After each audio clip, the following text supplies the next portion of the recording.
Olá, amados irmãos e irmãs de caminhada. Obrigado pela vossa participação nesse encontro com o nosso Mestre Jesus. Vamos colocar sobre a mesa as águas a fluidificar e concentremo-nos para que tudo transcorra num clima de paz que seja agradável ao nosso eterno Cristo. Senhor dos nossos destinos, como é gratificante estarmos aqui novamente em vossa companhia, agradecendo a vossa presença e usufruindo das vossas bênçãos.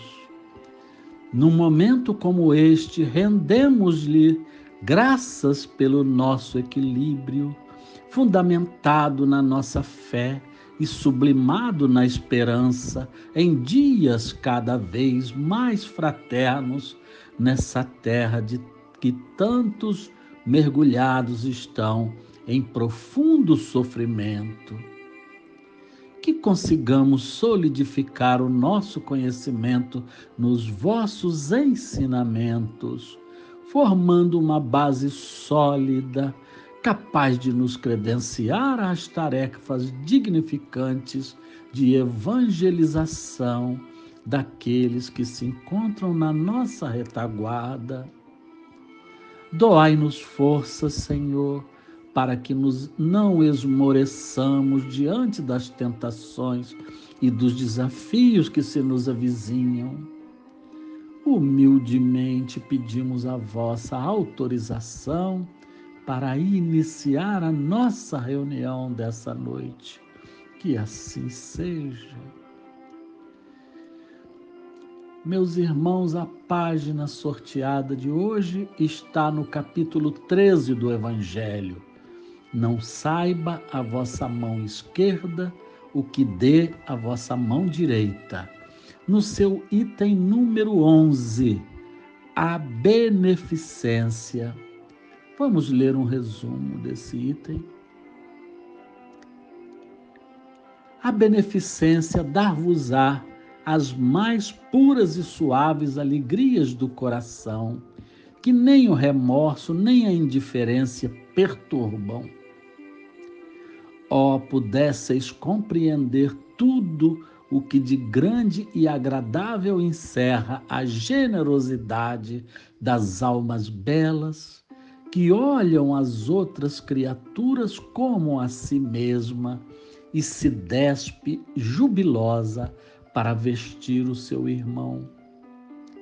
Pudesseis, meus amigos, ter por única ocupação tornar felizes os outros. Quais as festas mundanas que podereis comparar às que celebrais quando, como representantes da divindade, levais alegria às famílias que apenas conhecem as amarguras, quando vedes nelas os semblantes macerados refulgirem subitamente de esperança, porque faltos de pão ouviam seus filhinhos, ignorantes de que viver é sofrer, gritando repetidamente a chorar estas palavras, que como agudo punhal se lhes enterravam nos corações maternos. Estou com fome. Ó, compreendei quão deliciosas são as impressões de quem vê renascer a alegria, onde um momento antes só havia desespero. Compreendei as obrigações que tendes para com os vossos irmãos. Ide ao encontro do infortúnio, ide em socorro das misérias ocultas, por serem as mais dolorosas. Ide, meus bem-amados, e tende em mente essas palavras do Salvador. Quando vestirdes a um destes pequeninos, lembrai-vos de que é a mim que o fazeis. Caridade, sublime palavra que sintetiza todas as virtudes e que há de conduzir os povos à felicidade. Praticando a consolação, criarão eles para si infinitos gozos no futuro, quando se encontrarem reunidos no seio de Deus de amor.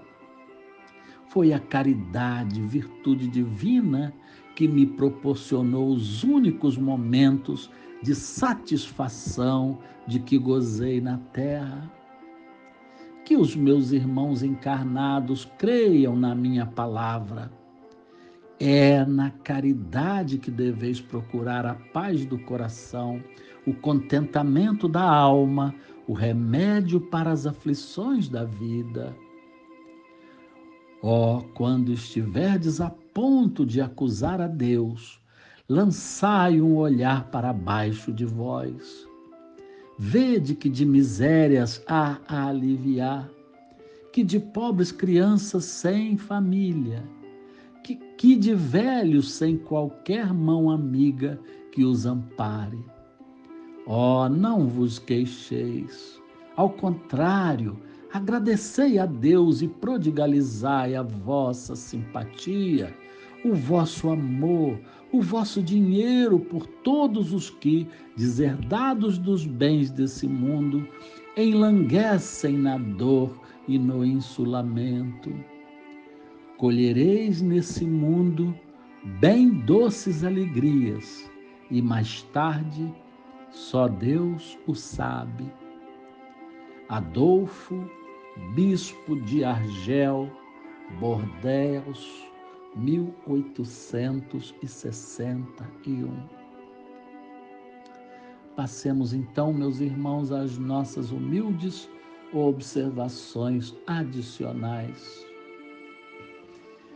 Que lição maravilhosa, como todas aquelas que nos invitam a compartilhar com os menos favorecidos o que desfrutamos. Porém, para que atinjamos o nível recomendado na lição, de nos sentirmos felizes com a doação que fizermos, de nos alegrarmos com a felicidade propiciada aos desvalidos, torna-se mister que exercitemos um desapego raramente alcançado pelas nossas consciências, nesse nível de expiações e provas em que nos encontramos. Quem nunca passou fome, quem nunca saiu de casa com roupas rasgadas ou sapatos furados, dificilmente consegue colocar-se com exatidão na posição desses irmãos desafortunados. Quando se tem uma vida de extrema miserabilidade, vários são os desafios enfrentados. A fome é seguramente uma das mais nefastas consequências dessas provações, impedindo o faminto de raciocinar com desenvoltura ou trabalhar com alto rendimento, baixando sua imunidade a doenças e provocando uma tristeza profunda denotada no olhar dessa criatura. A criança faminta tende a ser nanica e tem baixíssimo rendimento na escola, quando a pode frequentar, porque muitas vezes não tem forças para fazê-lo. A inanição é tão extrema que a criança nem força tem para chorar ou reclamar. Se torna introspectiva e muito acanhada. É uma situação horripilante, meus irmãos, mas inalcançável por quem nunca viveu ou não convive com ela. Outra consequência perniciosa da miséria é a humilhação a que o pobre é submetido. Torna-se motivo de chacotas, de deboches e muitas vezes se submete a trabalho escravo em troca de alimento para si e para os seus. e o idoso se sente totalmente abandonado e desmotivado. Já passou da hora de nos unirmos em torno da atenuação da miséria. Por mais que queiramos nos colocar na posição de quem convive com tais privações, dificilmente a nossa comoção terá a medida certa do sofrimento dessas pessoas. Se as nossas palavras são duras, meus irmãos, a dor dessas criaturas é ainda maior. Tudo que fizermos por elas é insuficiente para que possam dignamente cuidar dos seus. Por isso, quando praticarmos a doação, não é bastante entregar o farnel. Torna-se imprescindível a conversa consoladora e uma ajuda mais efetiva, como, por exemplo, para o que passa necessidade, fornecer-lhe a cesta de sustento é um grande ato de amor, mas ainda mais nobre seria providenciar-lhe um emprego. Isso lhe daria dignidade e cidadania, fazendo-se sentir incluído socialmente. Meus irmãos, há muito o que fazer. Esses momentos duros por que estamos passando hão de aguçar em cada criatura o senso de fraternidade. Não podemos seguir de braços cruzados, conformados enquanto cada cidadão não tiver uma forma digna de viver e conviver. A lição crística anotada por Mateus no capítulo 25, nos seus versículos 34 a 36 e 40, ressona em nossas consciências todo o tempo, quando disse Jesus: então dirá o Rei aos que estiverem à sua direita: vinde, benditos de meu Pai, pois o reino vos está preparado por herança desde a fundação do mundo.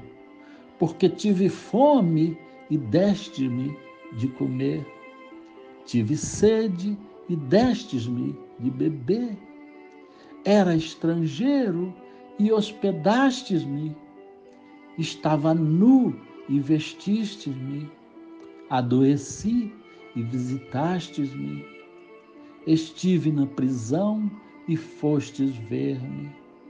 E em verdade vos digo que quando fizeste a um desses meus pequeninos irmãos, é a mim que o fizestes. Muitas são as áreas de oportunidade para que pratiquemos o bem e para que nos felicitemos por isso. Que cada qual, de acordo com seus recursos físicos ou espirituais, arregassem as mangas e contribuam generosamente para a elevação do nosso lindo planeta e para a libertação de nossas almas. Que assim seja. Passemos então à fluidificação. Estendam suas mãos na direção das águas. Amado Mestre, submetemos essas nossas águas à vossa excelsa intervenção, para que as vossas poderosas correntes balsâmicas promovam a transformação das mesmas em medicamentos oportunos às nossas necessidades. Nesse interregno, solicitamos também a vossa misericórdia, para que levais alívio a todos aqueles que se encontram em leitos de dor. Obrigado, divino amigo, água fluidificada e energizada pelas bênçãos do nosso Senhor Jesus Cristo. Que assim seja. Meus irmãos e irmãs, chegamos agora ao término dos nossos trabalhos. É gratificante sentir a felicidade de estarmos juntos ao coração do nosso Mestre, com a certeza de que suas intuições penetraram nossas almas como injeções de incentivos para a sequência das nossas caminhadas até o fim do nosso estágio na Terra. Por favor, aliviai, Senhor, as ansiedades daqueles que ainda não enxergaram a extensão das reformas consoladoras em curso no nosso planeta. Que tudo se amenize o mais breve possível e que estejamos todos protegidos pelas vossas mãos misericordiosas e boas. Com a vossa permissão, damos por encerrada a nossa reunião de hoje. Que assim seja. Que na próxima semana possamos estar aqui novamente reunidos em vosso santo nome. A cada dia, tudo está se ajustando para melhor. Muito obrigado e muito boa noite.